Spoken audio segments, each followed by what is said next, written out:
Hello everybody, welcome to Snyder's Inc. And today we got the newest Nick Crowley video. And this is the internet's darkest corners, part 4. Ladies and gentlemen, hit the like button, hit subscribe button, comments, thing down below. If you'd like to help me out with a donation, because I don't think this video is going to get monetized, leave a super thanks or link to my PayPal's in the description. It would mean a lot. But let's get right into it. Let's go.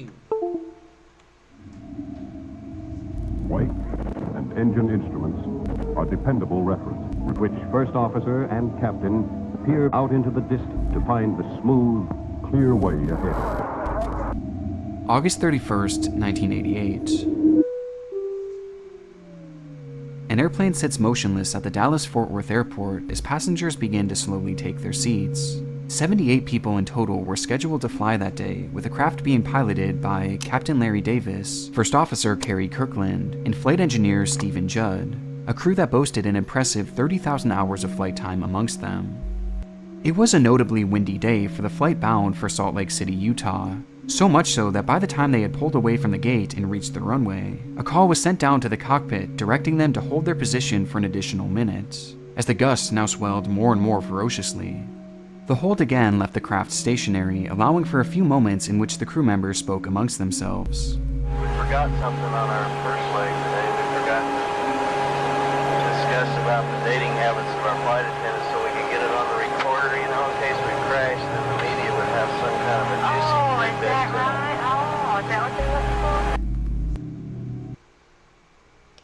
So there's going to be a plane that crashes and kills, and probably everyone dies.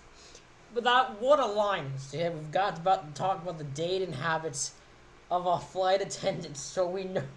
So if we crash, the plane knows the media has something juicy. What the actual hell?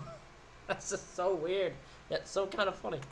The voice you're hearing is that of First Officer Kerry Kirkland, who mentions a point that, in passing, seems completely out of the blue, that they should talk about the dating habits of their flight attendants, as it would give the media something to talk about in the event that they crashed. As bizarre as this line sounds, Kerry was actually referencing a separate incident that had happened not even a year before, with that being the crash of Flight 1713. A few seconds of indescribable terror on runway 35 left. Too many people die in an instant. We ask again, why them and not us?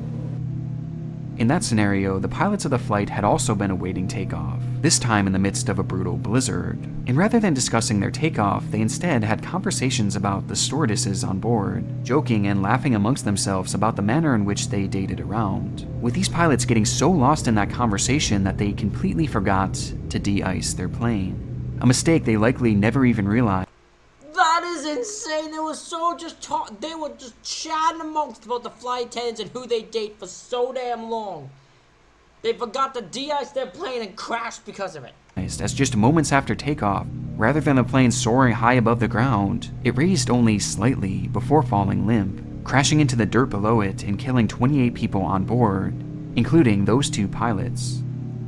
The story made national and international headlines, making it a topical reference for Kerry to bring up, yet also a clearly inappropriate one, as he had failed to notice the irony in his words. Following the crash of 1713, new stricter guidelines were put in place so that pilots would keep their conversation focused on the takeoff process until they were well established in the air. Yet here, Kerry was joking around with the crew, not even noticing that he too was creating a distraction. One that sucked in not only one of their flight attendants, but even the captain himself. We were just talking yesterday, about 191 seems to be the classic airline crash that the news media goes for every time. Which led to Kerry providing one last bit of gallows humor. Yeah, that Continental that crashed in Denver. Did you read that? Yeah, they were talking about the dating habits of one of their flight attendants. Real nice. We gotta leave something for our wife and children to listen to. He was well aware of just how much the media loved a good plane crash segment, and unbeknownst to that distracted crew within the cockpit, they were about to give them a fresh story. Tower set. Engine instruments look good. Airspeed's coming up both sides.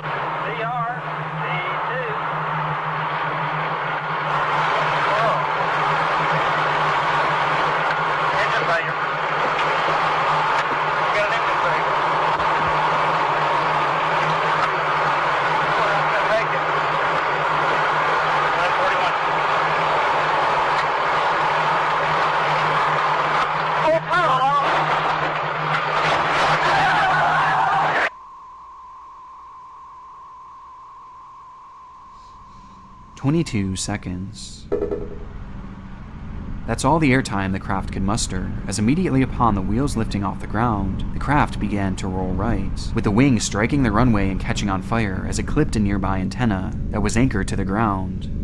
The plane was immediately uncontrollable and completely unable to gain any sort of significant altitude, as it fell into a pathetic descent and crashed into the dirt below it, sliding well over 1,000 feet before grinding to a halt.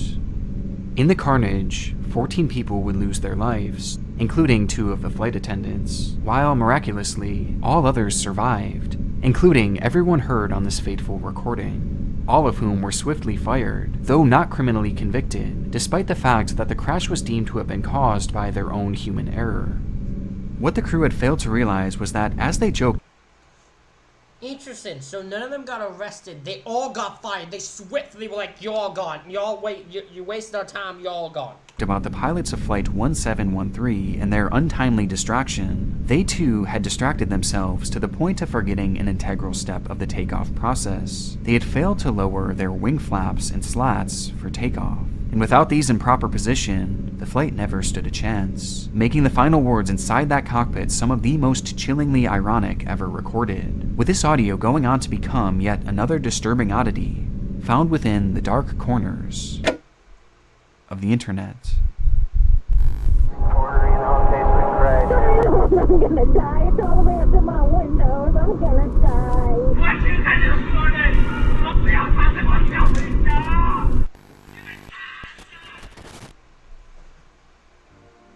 Before we get into our next case, I want to first thank today's sponsor, Aura. We live in a time when literally everything can be found online. We have a world of information right there at our fingertips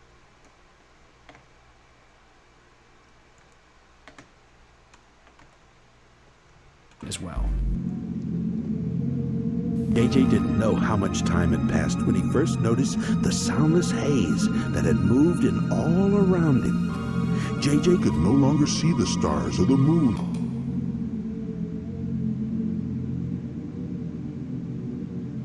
The world of flying is often a scary and complex one, and our first case shows just how important it is for pilots to properly check their crafts before taking off.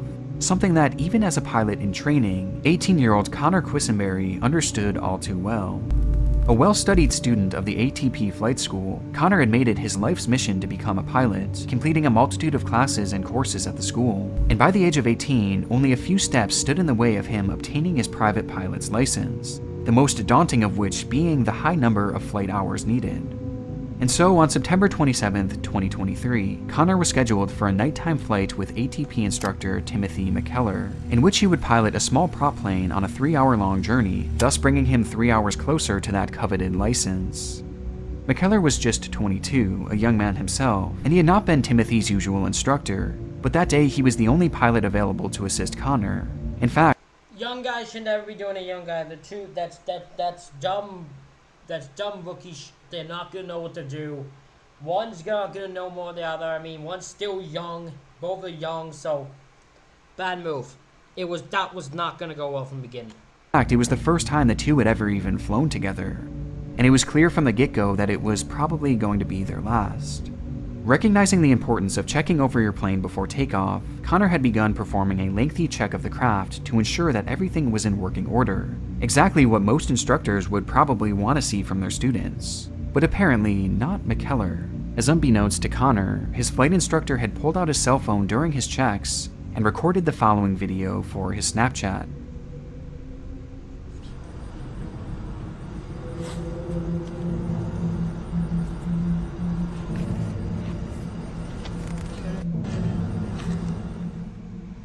The post was scathing, and despite the student pilot not doing anything out of the ordinary, McKellar seemed displeased at the speed at which Connor was operating, telling his friends on Snapchat how glad he was that Connor wasn't his full-time student, and that he'd seen faster movement at the Special Olympics. That is so fucked up.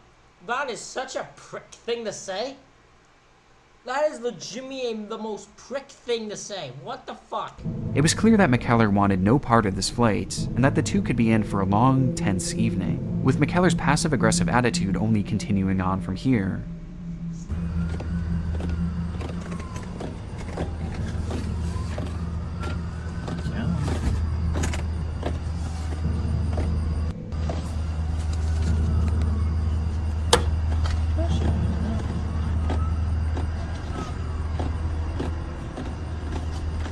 The caption here sheds more light on why McKellar seemed so frustrated, as he typed, "I don't have to be up at 4:30 a.m. tomorrow or nothing. Let's take our sweet-ass time and have a conversation instead of getting this 3-hour flight done."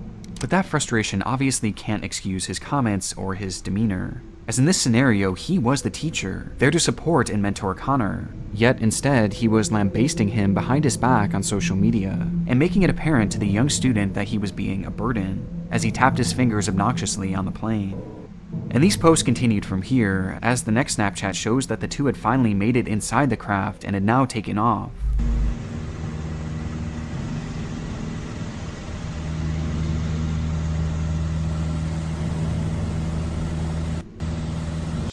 Let me tell you that he is not still the smartest in his class. What does that even, that's not even English. He is not still the smartest in his class. That's not even English, dude. That's not grammar. Oh shit. And no. Okay, so. Now obviously there's a lot of context missing here. It could have been possible that Connor had said something that irked McKellar, or that he was just not being responsive to any advice given. But this seems to be immediately disproven by yet another Snapchat that McKellar posted. 1.6 hours. What was it if I giving it to him straight up? Forrest said, "I don't mind being hard on me. I know I need it." Me thinking to myself, did you really think I cared if you minded? But what I actually said was, we're flying planes, not driving a car. We can have these weak areas thus far in the game. This guy seems this is why this doesn't go. One's apparently, it's not because two are young. I thought by Snapchats it was gonna be two dudes just not paying attention. No, it turns out one's just an obnoxious prick. This dude is a prick. He's just being a douchebag for no reason. Hours into the flight of me giving it to him straight up. "Forrest, I don't mind you being hard on me. I know I need it." Me thinking to myself, did you really think I cared if you minded? But what I actually said is that we're flying planes, not driving cars. We can't have these weak areas this far in the game. The caption seemed to confirm that Connor was clearly trying to learn and get better, since after all, he was just a student and only 18 years old. But this didn't matter to McKellar, and unfortunately for Connor, this nightmare of a flight was about to get much, much worse.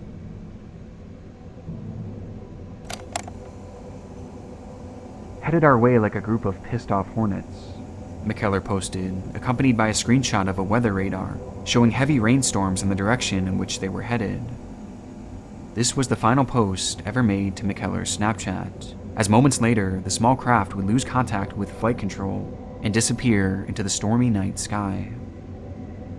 It wouldn't take long for the plane to be found, or at least what was left of it, as using the final posting from Timothy's Snapchat story, a search team was able to track the craft down to a wooded area behind a church, with the flight having ended in a terrible crash due to the turbulence from that storm.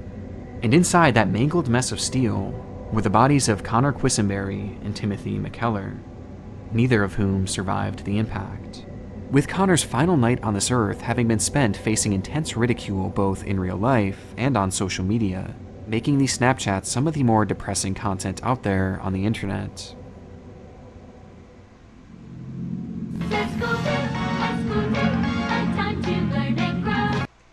Only this dude wasn't so, such obnoxious and had the attitude he did. They might have actually been smarter with their flight.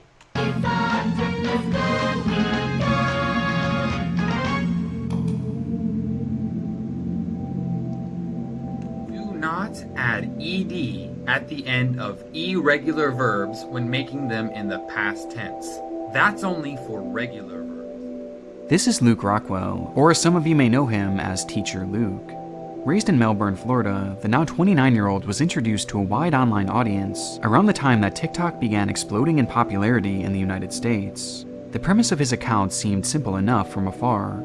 Luke was an excellent speaker and used his understanding of the English language to create short-form videos centered around proper pronunciation and phrasing. Do not say, explain me or explain you. Instead, you should add the word to. For example, I'm going to explain to you. Teacher Luke's account had immediately become an asset for foreign speakers to better understand the language. Though this wasn't all the account consisted of. as he'd also post a variety of other mildly interesting travel-related videos. Top countries that are the most dangerous to travel to in the year 2022. And at some, he even took a go at making some more comedic-based content. I didn't realize until I came to Thailand that I hate Thais. I'm just gonna say it. The weather is just too hot, man, to wear them around your neck. But none of these were the reason that the account grew to the size it did, as initially his page was followed by nearly 3 million TikTok users, thanks mainly to his more edgy content, leading to some clips that I'm certain some of you have seen before. How do you say this word? Today I'm going to teach you 3 different ways to say this word. Some have a hard R and some do not. Negro is the common word used to call black people in Thailand. When I first moved here, I was shocked to hear it because in Western culture, it's a pretty offensive word. It's hard to label this content that thrust Luke's page into the spotlight, but I guess it could be described as baiting his audience into thinking he's saying something problematic, but instead making it a loosely educational moment, thus vindicating himself from anything he said. Like I mentioned before, these videos were definitely edgy, so much so that in 2020, his page was actually terminated by TikTok, thus leaving... Look, I'm gonna be honest, right? He's probably done horrible things. He's gonna reveal himself to do horrible things. I'm gonna assume he's the one that assaulted people, right? But the TikTok content stuff, kind of smart. Leaving him all the way back at square one. Undeterred though, he kept on creating, launching a new account under the username English with Teacher Luke. And within only 1 year, it had already gained over 1 million followers back. 1 million followers on this account. Thank you guys so much. It's so crazy that 1 year ago on my old account, I hit 1 million on the same day. His content was seemingly inevitable, with each video being primed for virality. But what many might not have known was that his passion for the English language, as unserious as it may seem from these videos, reached far deeper than just the online world. In 2019, Luke packed his bags and moved all the way across the world to Thailand, where he would use his love of the language to get a job as an English teacher, working with students from K-12 while simultaneously having a flourishing career on TikTok. All factions of his life were thriving. Yep, he's definitely the guy that did assaulting people. I can already tell just from the vibe I'm getting here. And for a moment, it seemed everything in his world was going right. How could he ever fail? A US teacher and TikTok star accused in Thailand of having sex with a teenager. Luke Rockwell was released on bail after he was charged in Bangkok with luring a minor for indecent purpose. With one article, one headline, the facade of English teacher Luke had crumbled. But how did it all go so wrong, and what exactly happened that led to his arrest? Well, it started shortly before the news broke, when a 16-year-old living in Bangkok visited her doctor's office, complaining of intense stomach pain and discomfort. After administering a series of tests, doctors would determine that the girl had contracted not just 1, but 2 STDs, with her only partner having been Luke Rockwell. Her mother was furious upon the revelation and immediately took her to the police, where a full investigation was done, revealing some truly damning information. It was discovered that before the pair had met up for the first time, they had been messaging back and forth for roughly 5 months, and during this time, Luke lured her and eventually convinced her to sleep with him. And while this is horrible enough, some agencies actually reported that the girl was a former student, and had become a fan of his content, which led her to reconnect with her former teacher, insinuating that the grooming may have stemmed back even further than just those 5 months. But I need to note that I was unable to find any solid proof of this, so take these reports with a grain of salt. But what is known for sure is that while they were seeing each other, Luke asked the girl to keep their relationship private until she had turned 18, so as to not turn any heads. And during this time, Luke never mentioned having STDs, and instead he promised the girl that he was clean, even lying to the point that he had showed her a copy of his medical history, which was likely either forged or completely out of date. Luke's actions were heinous, and his words were that of a man who knew he was doing wrong, yet actively trying to get away with it anyway.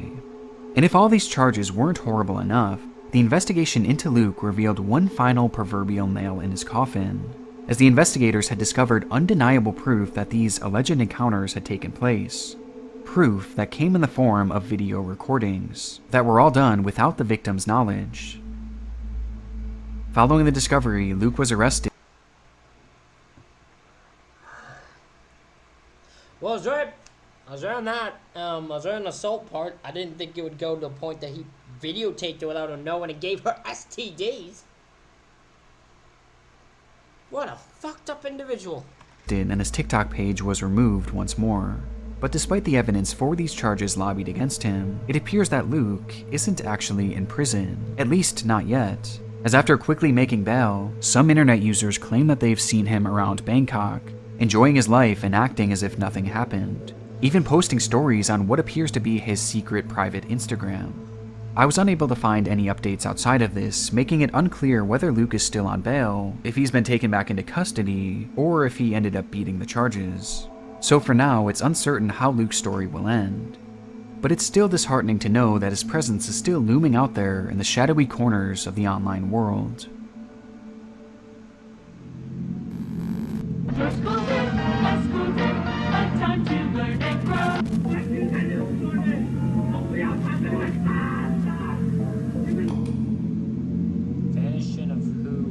October 25th, 2022. The bell rings throughout the halls of the Jiuan Middle School in the Jiangxi province of China, marking the start of another class period. Jiuan was not your standard middle school. For starters, it was massive, stretching roughly 600 acres. That's insane! 1, 2... This is all part of the school? There is no way all of these are connected to the school. What type of... What is this, one class in each gigantic building? What are y'all doing in this damn school? Is this the only school in the entire area? Around, and it featured dorm rooms where the students would stay full-time, sometimes even being accompanied by their parents. And on top of this, the huge complex was guarded and enclosed by a large wall topped with barbed wire. It was certainly a unique place, to say the least. But as the nearly 3,000 students across the campus piled into their different classrooms, one student failed to take his seat. 15-year-old Hu Xinyu. The teacher waited 5 minutes, then 10 minutes, growing more and more annoyed at the boy's tardiness. However, this annoyance would slowly turn to worry, as by the time the class period had ended, there was still no sign of the boy, prompting an immediate campus-wide search, yet he was nowhere to be found. And most chillingly, there was no record of him leaving out of the school's guarded exit. Confused, staff checked the campus security footage, where they would find Hu walking out of his dormitory, heading in the direction of his class, which was located in a building no more than a few hundred feet away, yet he never made it there. Instead, the campus cameras revealed a blind spot of only 10 meters between his dorm room and that class building, a blind spot that no student and likely no faculty, aside from maybe a select few, could have known about. And yet, within that blind spot, Hu had vanished into thin air. In between these buildings was a path that led to a large park on the premises, in which many assumed Hu had probably slipped into. But when police checked the area with their tracking dogs, their search yielded nothing. So they took things a step further, this time doing a deeper search of the campus itself, even looking into septic tanks and water tanks, checking every square inch. But again, no trace of the boy was found. Where did this guy go? Where did he go? Where did Hu go? Where did he go? This guy has vanished without a trace. Nowhere to find him, nowhere to get to him. He somehow goes into a blind spot and vanishes off the face of the earth. Where'd he go? All they could uncover was his cell phone and other personal belongings that were left behind in his room, with the only object of his missing being a small recorder that he had purchased a few days before. It was believed that at the time of his disappearance, that recorder was literally the only item he had taken with him. Somehow, this young boy had disappeared within the tightly watched walls of his school, with there being no sign of him on campus and no evidence that he had ever left. Despite the fact that China, and this area in particular, is blanketed in cameras, seemingly watching every single inch. There were 119 cameras on the campus alone. But Hu was nowhere. It was as if the school had swallowed him whole. Shortly after his disappearance, Hu's mother began desperately posting to Douyin under the account Xinyu's Mother Searching for Son, where she begged the public for help in finding her missing child, with the clips of these plaintive pleas sparking immense interest from a vast number of people across the web, leading to the case immediately exploding in popularity that only continued to grow as new disturbing information began to surface. It started with a revelation made by an internet user in China who mentioned that Hu was not the first student to go missing from the school. In fact, these disappearances were becoming seemingly a yearly occurrence, prompting immediate speculation about the school and their potential involvement in these disappearances. Ooh, you have got my attention. So, many students have disappeared on the campus. And it's almost like the school just kind of doesn't know anything about it. People now think the school might be involved. I can understand why. With the school becoming more suspicious, as reports began emerging that once police had arrived, they realized that there was data missing from the CCTV cameras, with many of the cameras on the premises conveniently malfunctioning on that specific day that Hu had vanished, almost as if the footage had been deleted afterwards. But not before one of the guards had supposedly snuck a video, which he claimed exposed what really happened that fateful day.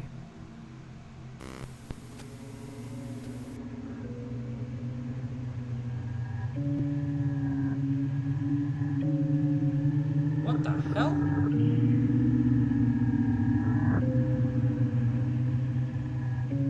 I'm not sure if I'll be able to show it here, but the grainy CCTV footage shows what looks to be a young boy, lying limp before being placed onto a stretcher and carried away, with many online taking the clip and running with it, claiming adamantly that it was Hu and that he had clearly been kidnapped. And this wasn't the only supposed recording of the incident, with the other evidence coming from the recorder that Hu had been carrying. But although at this point the device was never recovered, one internet user claimed that it featured a cloud storage system, in which he was able to hack into and access Hu's final recording from that day, with this clip being even more disturbing.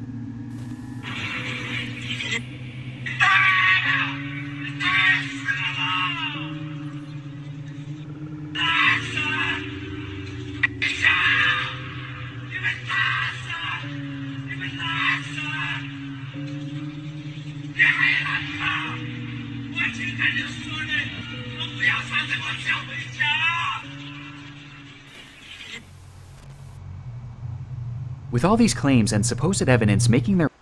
I have a feeling none of these are connected to this, because this one seems like it's just someone who got stretchered out. The other one probably is fake. The audio's probably fake. way across the internet, everything seemed to point to Hu's disappearance as being one massive conspiracy, one in which the school was not only working to cover up, but also seemed to actively play a role in. But why? What was so special about Hu that made him a target? Well, one account from a supposed student of the very same school stated that before the boy had vanished, the school held a mandatory health evaluation, where Hu's blood was drawn, revealing that his blood type was P. And if that doesn't sound like any sort of blood type you've heard before, it's because it's one of the rarest in the world, as in China, only about 1 dozen out of 1 million people have it. Because of this, it was claimed that Hu had been killed in order for his organs to be harvested and used as a transplant for a local official who shared the same rare blood type. The story was compelling, and with the school's suspicious history of disappearances, people in the area began to protest at its gate, demanding to know what was going on, to which the principal and the staff lashed out in anger, acting crazed as if they had something to hide.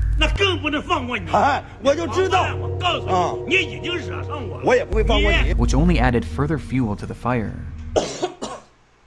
I'm about to say, your principal and your teachers and that. You have to act. You can't give them anything, and you're giving them shit by reacting the way you're reacting. And with all these disturbing accounts and details coming out from all across the web, my guess is this will end with Who's never been found. We don't know what happened, we don't actually have unheard answers. Nick Crowley proved me right. The fire raged more and more intensely as the theories grew wilder and wilder, until January 29th, 2023, when a man walking his dog stumbled across the body of Hu Xinyu as it hung lifelessly in the woods, alongside a brick wall just barely 60 meters away from his school. Next to his body was the voice recorder that had multiple audio messages stating, "Oh, so he just took his own? Okay, I didn't think we'd actually find him." his intentions to end his own life, which was done using his own 2 shoelaces. In the time since his body was discovered, lots of new information has been brought forward by officials, who sternly stated that both the recording and the video of Hu had been completely faked, along with a variety of other details that the press had leaked, and that an autopsy revealed that he had no injuries other than those that were self-inflicted, and most importantly, that the body... Let me guess, the internet says it's a lie. I'm gonna wait for it. The internet will probably just say it's a lie. ...included all of its organs. It was also discovered that his journal revealed that he was more troubled than many had believed, and that he was going through a difficult time, with his grades suffering drastically, leading to these dark thoughts. The whole case was honestly a mess, and especially the coverage during the height of its popularity, as it's now clear that people were simply making up stories and even evidence, which the media ran with without question, leaving us in a strange place where it's impossible to tell which stories and which details were actually real. But to this day, the case still remains polarizing, with many continuing their suspicion of the school and their involvement. Knew it. I knew it. I knew no matter what answer they were given, there was no answer they could have been given involving how this person died that would fit their motive, because they have convinced themselves by their own fake shit that the school has done it. The most common arguments being that the school had been searched over and over and over again, and yet no one saw the body? Along with this, many have taken exception to the idea that Hu could have carried this all out with just his shoelaces, as he was there for over 3 months. Could they really have supported his entire body weight for that long without snapping? Well, some people actually tested out the strength of these shoelaces to see for themselves, leading to various degrees of success. 来，1、2、3。大家伙，咱们看一看啊。 Prompting the theory that Hu's body was somehow planted there afterwards, or that it wasn't even him. So despite this case technically being closed and the investigation now over, it's still very much alive here in the online world. Look, shoelaces, that one somewhat I understand, but my man took his own life. He had audio recording to prove it.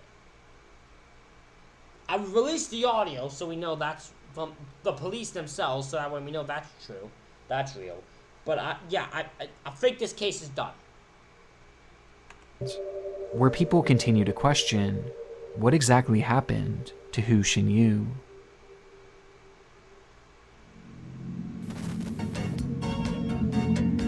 Let's take a look at Dewey's Rules of Water Safety. Now, if you ever find yourself in trouble in the water, relax. If there's an emergency, go to the nearest telephone and dial 911. You got it?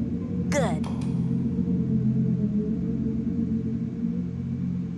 It was a freak occurrence. 47-year-old Deborah Stevens was making her way through her typical route delivering newspapers, when suddenly, the skies opened up, dropping down a historic flood on Fort Smith, Arkansas. But knowing she had a job to do, Deborah pushed... Oh, I know this one. This is the one where the 911 operator is completely ignorant and fucking... Oh, I know this 911 call. This is one of those 911 calls you hear on you see on every bad 911 person. When it's like the bad 911 operator. When you see them, you usually will find this, because this one is fucking insane. Pushed on, dodging closed and flooded roads in an attempt to get to her usual paper route. A risky decision that proved costly, as upon attempting to take a new path behind a set of apartment buildings, Deborah's car would be swept up into the floodwaters, pinning her vehicle against a set of trees. And in a panic, she calls the police. 911, where's your emergency? I have an emergency, a severe emergency. I'm in a flooding. My car veered off the road while I was doing my newspapers, and I'm flooded over here on the end of Kincaid, and it's all the way up to my windows, and I can't get out, and I'm scared to death, ma'am. Can you please help me really bad? I need you to calm down. I need you to tell me where you are. Upon establishing contact with 911 operator Donna Renew, the two began their work trying to determine where exactly she had been trapped, as this area was completely unfamiliar to Deborah. I don't know, ma'am. I'm on the end of Kincaid down here by these apartments. There's some apartments on Kincaid. I don't know what they're called. What color is your vehicle? Yeah, dark. It's gray SUV, lady. The water's all the way up to my windows. Okay, hold on for me. Don't hang up. And you're at close to the area of 5801 Kincaid? Yes, ma'am. I need help right now. The urgency of the situation is clear just by hearing Deborah's voice, as she pleads with the operator to send someone out to her as soon as possible, recognizing that the water was likely going to consume her in the following minutes, leading to Deborah growing more and more panicked. Please send somebody fast to get me. I'm scared. Okay, listen to I me. can't Calm down swim. I for can't me. swim. I'm gonna drown. You're not gonna drown. Just calm down. Well, ma'am, it's all the way up to my chest. Okay, Please listen to me. hurry. I understand. Hold on for me. Just I'm hang up, scared. okay? I'm sorry. I understand. It's fine to be scared. You have a right to be scared. Hold I'm on for me. scared. Though this is where this fairly normal 911 call begins to take a strange turn, as Deborah's urgency was not reciprocated by the operator, who began to not only dismiss Deborah's worries, but seemingly become annoyed at the trapped woman. Somebody save me. Am I not on the phone with you trying to get you some help? Yes, but Okay, I need so somebody to get me out before I die. I'm sorry. You're not gonna die. I don't know why you're scared. freaking out. It's okay. I know the water level is I'm high. scared.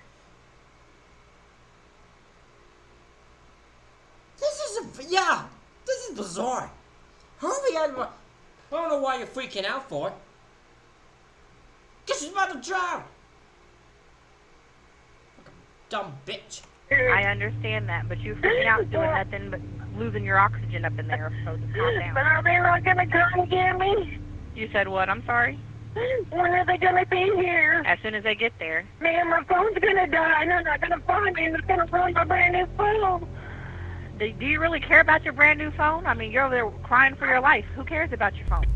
And this frustration only grew more and more visceral, as she then began to place the blame onto Deborah for getting into this predicament in the first place. Hold on, okay?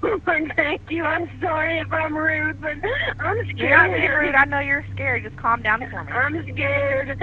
I've never had anything like this happen to me before. Well, this will teach you next time. Don't drive in the water. Couldn't see it, ma'am. I'm sorry, or I wouldn't have. I don't see how you didn't see it. You had to go right over it, so... What a cunt! What a fucking cunt! No, ma'am, I was in the truck. I was in the parking lot. There was no water where I was at. Okay. The water just didn't appear.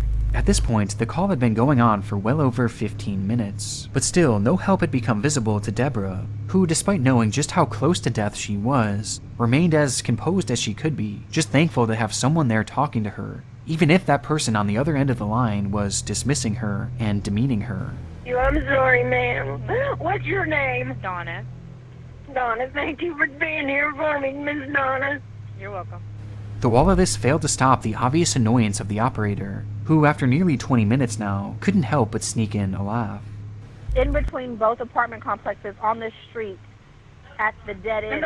In the very back side, there's a bunch of trees. Right there. She showed 5801 at the end. Before finally just losing it. These people are out. They can all see me. They're all standing out there watching. Miss Debbie, you're going to have to shut up, okay? I need you to listen to me. Yes, ma'am. The whole call had been leading up to this moment, as Donna's frustration had finally boiled over, as she straight up tells the helpless woman to shut up. Though despite this demand, Deborah couldn't keep quiet for long, as the situation that was teetering on the edge of life and death suddenly collapsed. It's helping me pin your location, so don't hang up on me. Okay, where are you moving to? Tell me where it's going.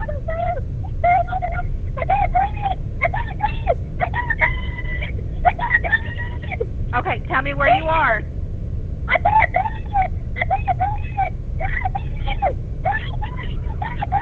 Listen to me, hold on. I'm on the phone with her right now. She is legit freaking out. She said the vehicle is now moving in the water and she doesn't know which way it's going, so stand by. Okay, stop. Bye. Okay, stop. Bye. Okay, stop. Bye. Okay, stop. Bye. Okay, stop.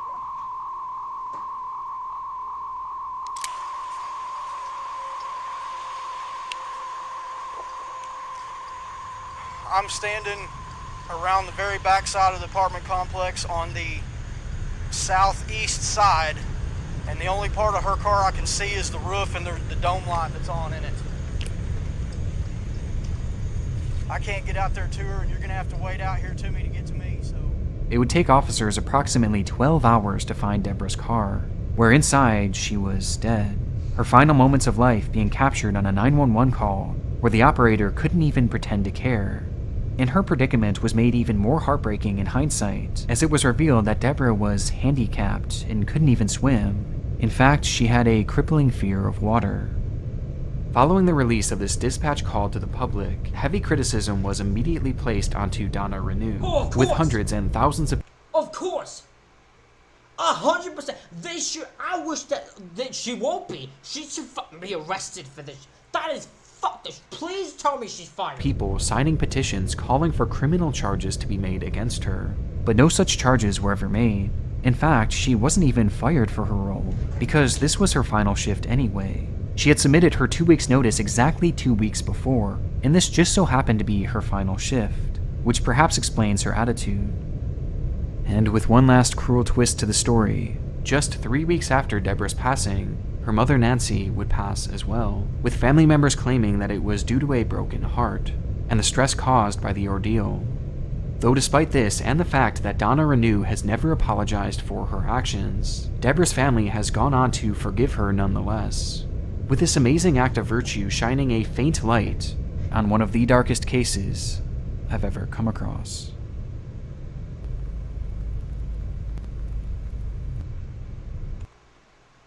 Ladies and gentlemen, that is it for this reaction video. Let me know what you think in the comments. Hit the like button, hit the subscribe button. Thank you all for watching. I'll see you all for the next one.